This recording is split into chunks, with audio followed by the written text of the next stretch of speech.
Happy Mother's Day. Maraming salamat po sa ating mga dakilang ina. For 9 months na kami po ay inyong inalagaan sa inyong sinapupunan. And not only 9 months, but hanggang ngayon. Kahit tumigsay matanda na tayo, pag mayroong problema ang mga anak, hindi natin kayang pabayaan ang ating mga anak. We are the modern Mary of today, na kahit ano ang paghihirap ng ating anak, just like our Blessed Virgin Mary, hindi iniwan ang anak kahit nakapako sa cross. Kaya po, our dear mothers, you are the modern Blessed Virgin Mary of the day. Kasi po, kahit anong mangyari, kahit suwain po kami, kahit minsan hindi kami nakikinig sa inyong mga advice, pero pagdating ng mga problema, Mami, may problema ako. Mama, wala akong pera. Mama, may problema po kami ng aking asawa. Dati-dati hindi nakikinig, pero kahit may problema, okay po anak. Ganito po ang ating mga ina. Kaya maraming salamat na sa inyong sinapupunan, din hanggang sa dulo po ng inyong buhay, kayo pa rin po ay sinasamahan kami kahit po kami ay malaki na. Kaya maaari po ba natin palampakan ang ating mga dakilang ina? In the same way, we offer also the aborted babies. Sa lahat din po ng mga responsabling ina, sana po'y makonsensya tayo at sana din po ipanalangin natin yung mga pina-abort nating mga bata. They are victims of our pressures. They are victims of our unguided decisions. Kaya po in this Holy Mass, we also remember our aborted babies. Sisters and brothers, today we are celebrating Ascension of the Lord. Meron po akong katanungan because this is important, lalo na po sa ating pananampalataya. We have to know the distinction between Assumption and Ascension. Kasi kung pag hindi natin alam kung ano po ang pagkakaiba ng dalawa, then we also consider that the Ascension of the Lord, it is because of the power of God. Tandaan natin ang the Assumption of the Blessed Virgin Mary. Lahat naman po sila, si Mary at si Jesus umakyat, both body and soul. Pero meron pong pagkakaiba. The Assumption of the Blessed Virgin Mary, Mary assumed into heaven by the grace and power of God. So meaning, without the grace of God, without the power of God, hindi po aakyat ang Maria sa langit. Kaya ang pagkakaiba, the Ascension of the Lord, Jesus ascended into heaven in His own power because of His divinity. Diyos po ang ating Panginoong Jesucristo umakyat sa langit, hindi dahil sa kapangyarihan ng iba, kundi siya mismo dahil Diyos siya. Kaya we have to know the distinction between the two. Assumption because of the grace and power of God, the Ascension because of the divinity of Jesus Christ. I hope lalo po sa ating lahat. Kaya po, 40 days after the resurrection, diba 3 days ay muling nabuhay ang Diyos at nagpakita sa kanyang mga alagad. Then 40 days after the resurrection of Christ, in front of His disciples, Jesus ascended into heaven and seated at the right hand of God the Father Almighty. Diba ito yung ating pinoprofess? Kaya po nangangailangan when we celebrate the mysteries of the Church, we need our faith. Because this is the faith that we profess, that Jesus Christ ascended into heaven and seated at the right hand of God the Father Almighty. Ito po ang ating narinig sa ating verse reading and our gospel. Pero Padre, ano po bang ibig sabihin? According to the Catechism for Filipino Catholics, number 651, anong purpose ng Diyos? Jesus seated at the right hand of God to make intercession before God on our behalf. Kaya po kailangan ng Diyos na umuwi. Kailangan ng Diyos na bumalik sa Ama to become our mediator and intercessor. Kaya po pag tayo nagsimba, is asking, lagi natin naririnig, ask in my name and the Father will give it to you. Kasi po kasama ng Jesu Cristo na kanyang Ama, that Jesus Christ became our intercessor and mediator. Kaya nakakasigurado tayo na lahat ng ating mga dasal ay naririnig ng Diyos. Because of the ascension of the Lord. At ano po ba ang ibig sabihin? This is already the fulfillment of the salvation, the plan of God's salvation. Pag hindi po bumalik ang Diyos sa kanyang Ama, parang ending po ang ating kaligtasan. Because this is already the fulfillment of God's plan of salvation and the end of Jesus' public ministry. Kaya po bumalik na ang Diyos. But the ascension of the Lord, what we have heard in our second reading, it is a blessing. Dahil sa pagbalik ng Diyos sa kanyang Ama, nanaog ang Espiritu Santo at siya pong dahilan kung bakit narito tayo.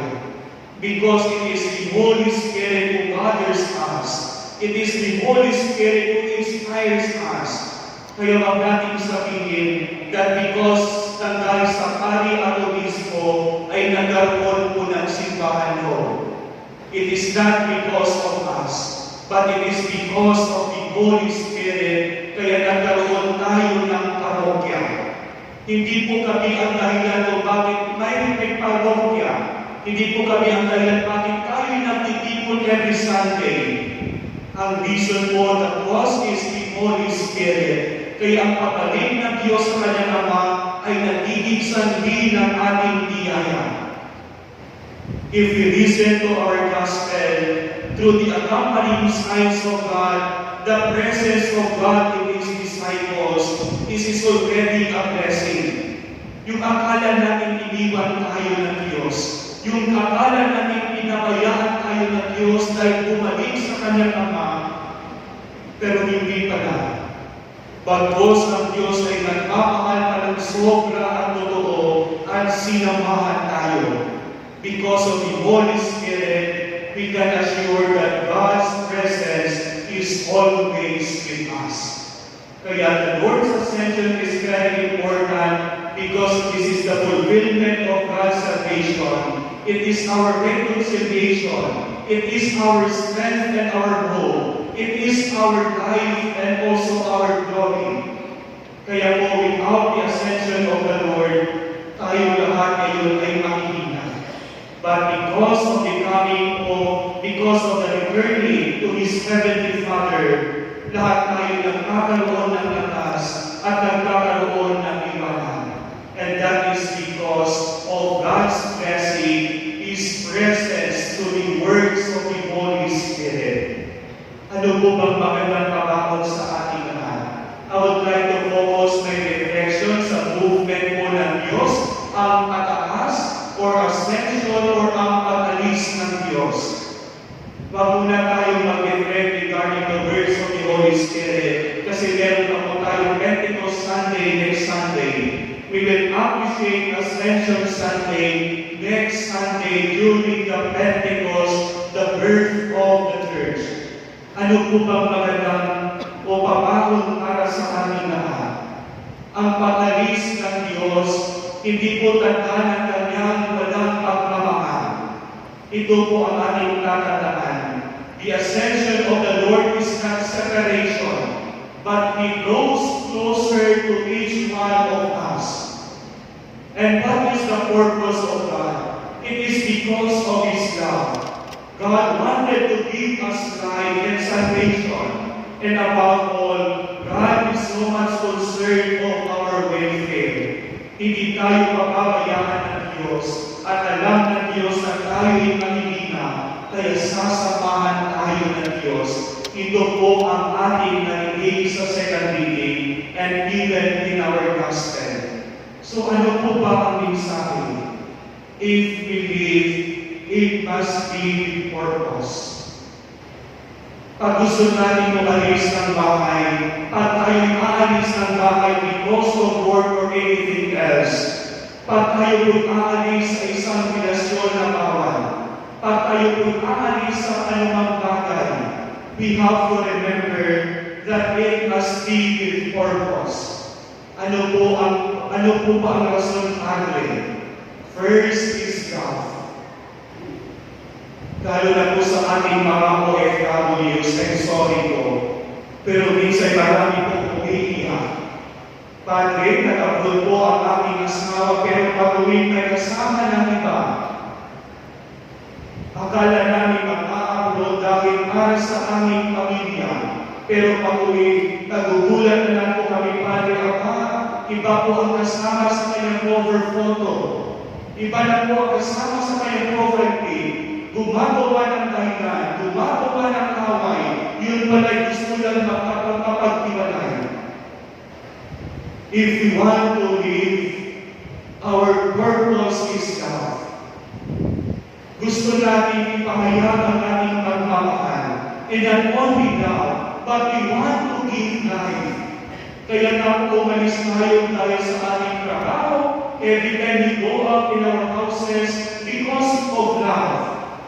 Kahit kung minsan nakakapagod lalo na po pag Monday, okay na po, Padre, para po sa pagmamahal sa aking pamilya because I want to give them life para po sa aking pamilya, Padre.